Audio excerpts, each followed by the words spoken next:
Welcome back to On Texas Football. I'm Jeff Howe, joined by Gerry Hamilton and CJ Vogel. Time for another edition of the Recruiting Breakdown.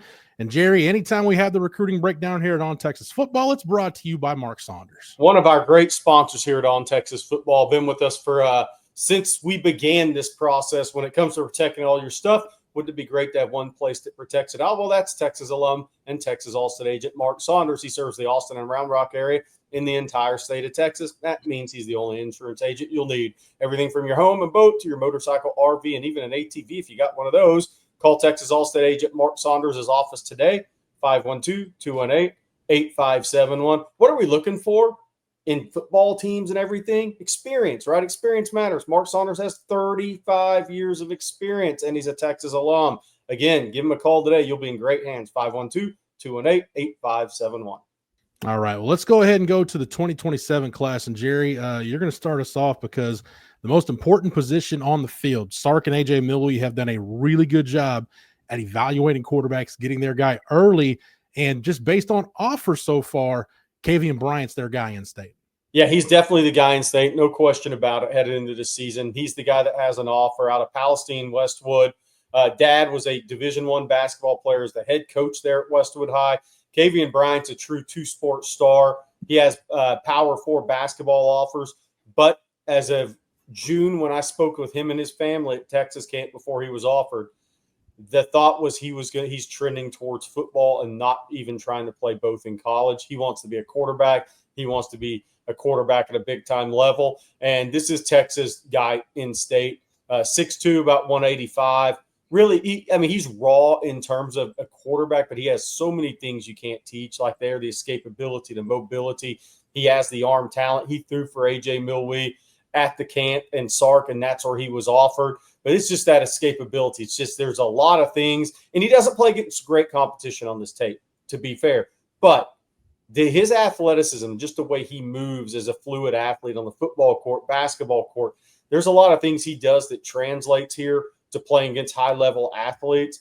And as he develops as a passer, he started to work with J.P. Tillman out of the Houston area. J.P. Tillman trains DJ Lagway, Trey Owens, and a number of other guys in that Houston area. So he's started to work with JP a few times. JP was a quarterback at Missouri at the D1 level, and JP's really high on where Kavian Bryant could go. He's the guy for Texas in-state in 27.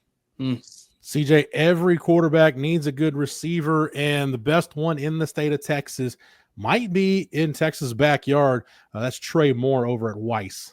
That's exactly it. You know, in this Central Texas area, it's kind of spit out a top elite level wide receiver once every cycle or so. That one right now is Trey Moore out of Pflugerville. Weiss, look, 6'3", 200 pounds. First offer was actually the University of Oregon. So, you know, keep that in mind. But his father played football for the University or for Oklahoma. And I've been told, look, while that was the case, they live down in Austin. He's a pastor in the Austin area. That doesn't necessarily mean that Oklahoma is going to be one of those favorites for him in this recruitment. Of course, they're going to have a bit of a say before it's all said and done. But Texas has been right there. Now the big offers of Ohio State, Georgia, Alabama, they've all come in as well over the offseason. But being right down the road, being one that Texas has circled for quite some time, he is certainly on the top of the board. Having seen him in person, his hands are a vacuum. Anything in his vicinity, he comes down with, and he can run at 6'3". One of my favorite receivers I've seen over the last couple cycles in the state of Texas. Guys, before we move on to other positions, I want to hit on something, and Rod Babers has talked a lot about this on the channel, and I agree with him. And Gerry, it's one of those things that you do this long enough, you'd be surprised what some college coaching staffs overlook in the recruiting process. But you mentioned it with Kavian Bryant. I feel like Sark and this staff have done a really good job the last few classes. Like, yes, they've recruited talented guys, but they're identifying traits that you can't really coach, whether that's athleticism or length or whatever it is, ball skills in some cases. They've done a really good job at finding stuff that they can't that you can't really develop. The guys either have it or they don't, and looking at tools from that standpoint rather than just raw track times or anything like that. Yeah, I think if the one thing you're noticing at quarterback is, you know, Sark is kind of, he's adjusted with the game, I think, as a coach. And that's what the great coaches do, right? Nick Saban did that in a lot of his beliefs, especially in terms of offensive side of the ball, speed of the game, plays, all sorts of things. Sark came up as a pocket passing quarterback guy. But what you're seeing with KJ Lacey, Diabell, and if Kavian Bryant ends up being the guy in 27, you're seeing a lot more escapability and pocket mobility. And I think that is Sark adjusting to the SEC, adjusting to where the game is from an athletic standpoint, the edges nowadays, the speed of defense in the front sevens, and overall taking pressure off the offensive line in a conference like the SEC. I think escapability, mobility is a very big thing. It doesn't mean that's number one, but I think you have to have it. And I think we're seeing Sark, the athletic instincts, part of that conversation, but really escapability, mobility at the quarterback position as, again, in the SEC and with the defenses that are getting this as big and fast and close the way they do now at the college level is elite. If I can build on that, I haven't yet asked Sark about his approach philosophically to the quarterback recruiting position, but yes, they are getting more mobile, all of which have had some level of basketball, maybe with the exception of a Trey Owens, but Arch played high school ball. KJ Lacey was on varsity as an 8th grader. Obviously, Diabell, and if Texas ends up with Kavian Bryant, well, there's a guy who is probably the best basketball player of the entire bunch with some major D1, P4 offers on the hardwood. But that's interesting, too, because for a while, that whole elite quarterback perspective was about baseball arm slot, off balance. Well, now there's been a bit of a transition. I don't know if it's intentional or not, but just getting the ball where it needs to go in a timely fashion is the job of a point guard. And a lot of these guys have that background as well. And here's the thing to end with. I've never seen a point guard that plays with his eyes down because you cannot see the floor. And that is a trait that carries over into playing quarterback. Point guards, guys that played point guards are always head up, head on a swivel, right? And it's everything moves fast in front of it. It's reactive quickness, body quickness, and things moving throughout their peripheral from trip down the floor to trip down the floor. Those are very translatable playing the quarterback position. Well, Gerry, everything moves fast in the SEC, and it moves fast in the trenches especially. And, the 26 class in state for the offensive line was really good. And again, everybody can find this over at ontexasfootball.com.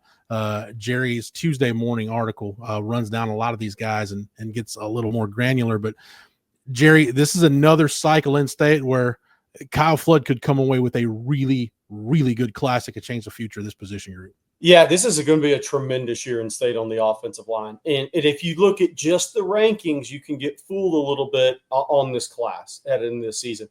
Obviously, Kennedy Brown at Kingwood is ranked as a 5-star early on, really talented player. He asked real true company, though, at offensive tackle. This is all going to take a while to play out. Ishmael Kamara, who moved from France to Gilmore, distant, I think, related to Curtis Brown. He was unbelievable at Texas camp. He is going to be one of the top guys in the country. And then there's Brian Swanson at South Oak Cliff, who Texas actually Flood offered a year ago, June 1st, 2024, at elite camp before his sophomore season. He was dominant for South Oak Cliff as a sophomore this past season. Texas loved him again at camp.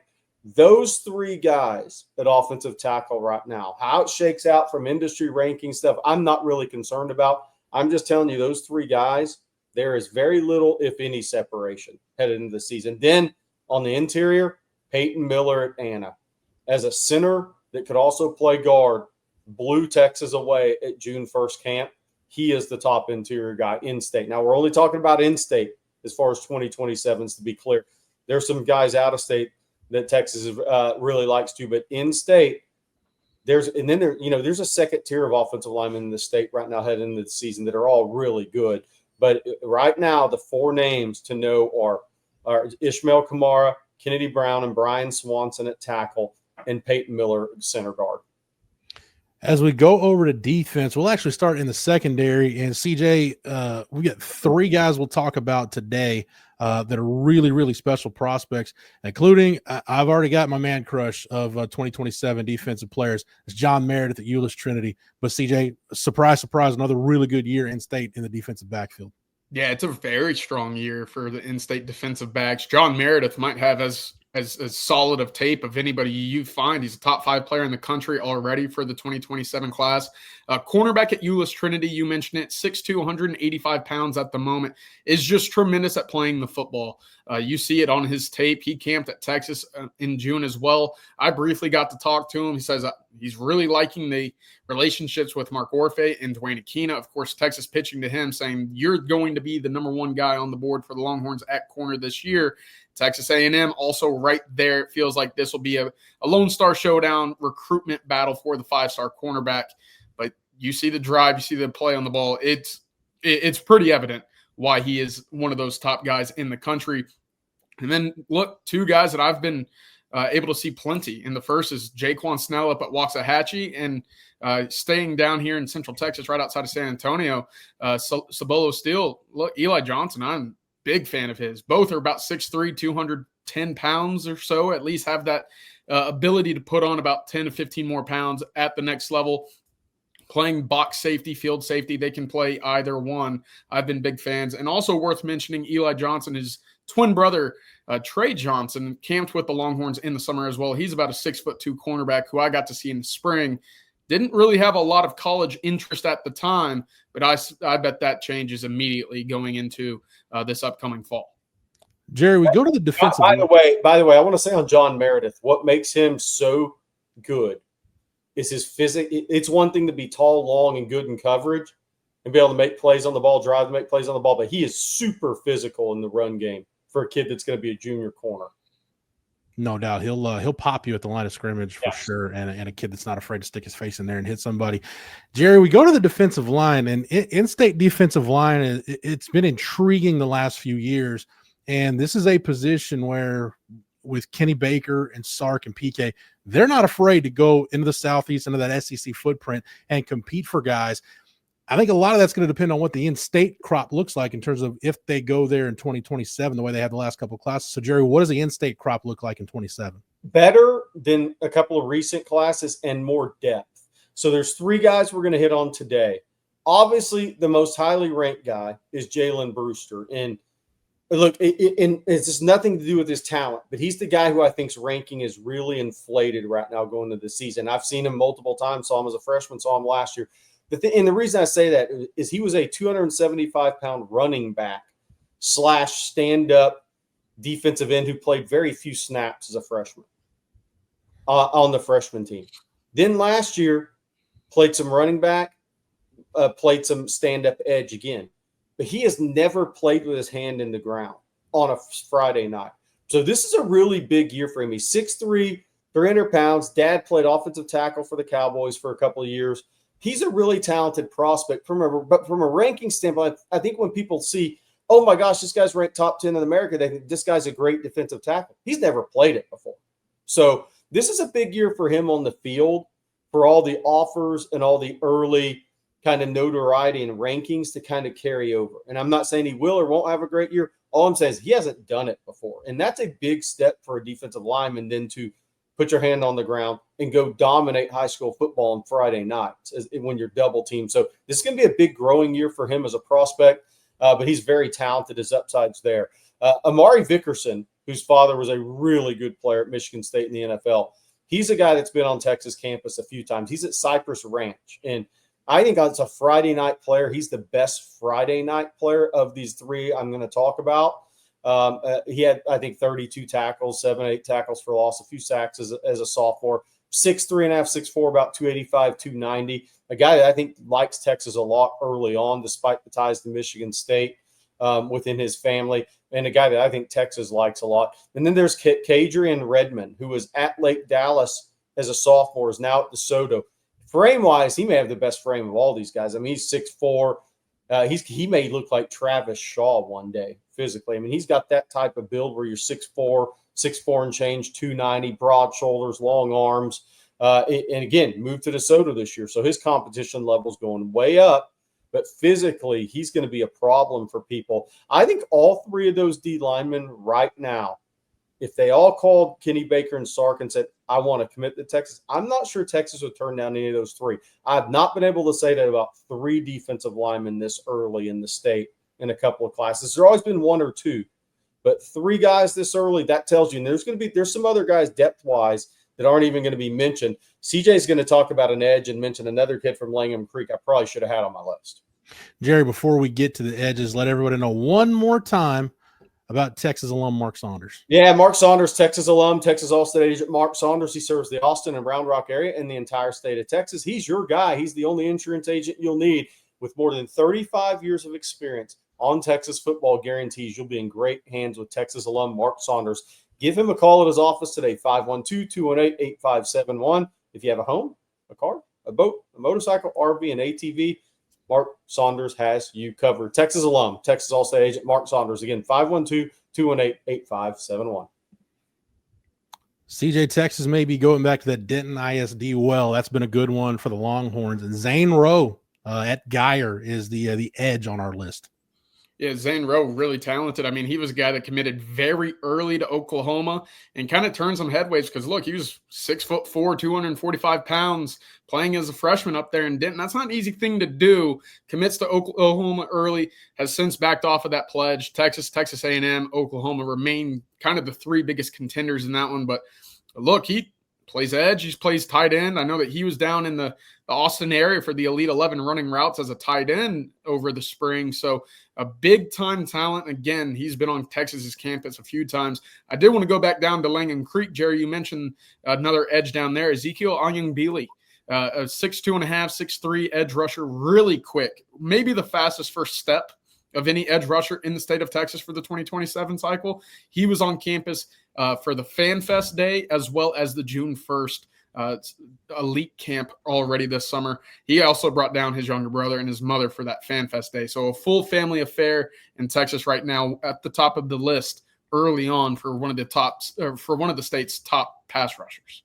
We'll see if Jordan Washington's magnetic personality carries over to recruiting his school at Langham Creek. No doubt. And Gerry, you're going to finish it off. The last prospect on our list, one of the biggest names in the state, just in terms of name value. Go to linebacker, and it's Cooper Whitten over at Argyle Liberty Christian. Yeah, his father, Jason Whitten, obviously one of the best tight ends to ever do it, the head coach at Liberty Christian. But look, is he going to go to Tennessee? That's going to be the big question around Cooper Whitten's recruitment. Texas has offered him, didn't make it to campus in June. So we'll see. I think he'll show up at a game this year. I think what I think the Whittens did was they kind of got some travel out of the way, knowing high school football season, it's going to be harder to travel on Saturdays. So I think he went out to Clemson, Tennessee, Auburn, a few places like that where you have to get on a plane and get to. Not saying he won't end up at a Tennessee game this year. I'm not saying that, but I do think we'll see him show up at a Texas campus and A&M campus during the season. But he is a 6'1.5", 210, 215-pound linebacker. Plays a little tight end, but he's a linebacker that ran 10.91 as a sophomore. So he can pick him up and put him down, and he's a very productive player, both sides of the ball. But linebackers where he's being recruited, he'll be one of the top linebackers in the country, and he'll be on the tip of the tongue of both Texas fans that double as a passionate Cowboys fan. But I think Texas is up against it in this recruitment to start. Guys, as we wrap this up, final thoughts, a 30,000-foot macro view, if you will. CJ, your thoughts overall on the 2027 class? Yeah, very deep defensive line, offensive line, cornerback. I think that's really where you start to see, the depth of this class. And again, to Gerry's point, a lot of movement still to be made with a lot of these rankings early on. But when you start looking at what's close to home and the way that Texas has been able to supplement that with going out of state, look, they should have a pretty deep allotment of guys that they can choose from. And ultimately, if they keep winning and developing on the field the way that they have the last 2 years, 27 is going to be another successful season for the Longhorns on the recruiting trail. Gerry, you get to wrap it up. Yeah, look, I think there's a lot of depth in this class early, and we just talked about 15 guys, but that doesn't mean it's the only 15 guys. I mean, there's a number of talented players in this state that have offers from Texas or will have offers and interest from Texas. The key thing to me in this 27 class is this is where things are going to start to separate. On the field this season, and in September, you'll start to see the Texas coaches hit the road, watch some of these guys on Friday night, and this is the season's going to separate a lot of these guys. No matter where the rankings are right now, this season is going to be a separator for coaches at Texas, A&M, other schools, when they really start reevaluating their board and watching these kids as juniors. So huge seasons coming up for these guys. No matter where they're ranked now, you have to continue to ascend, because if you level off, guys are going to pass you up. As a wise man once told me, the big eye in the sky don't lie, and the Texas coaches will be out this fall on Friday nights. Gerry, CJ, thank you guys for the knowledge and expertise as always. Thank you to Matthew behind the scenes for producing it. Thank you to the entire On Texas Football staff. If you're not a member over at ontexasfootball.com, get over there right now. Sign up using the promo code OTFOG. That'll get you 1 year of access at ontexasfootball.com for $39.95. We've got high school football season starting in a couple of weeks. Obviously, camp right now, a couple of weeks away from the opener between Texas and Ohio State. Don't miss anything going on the 40 acres. Again, the promo code is OTFOG. Use that when you sign up to get 1 year of access at ontexasfootball.com for $39.95. Also, don't forget to like this video.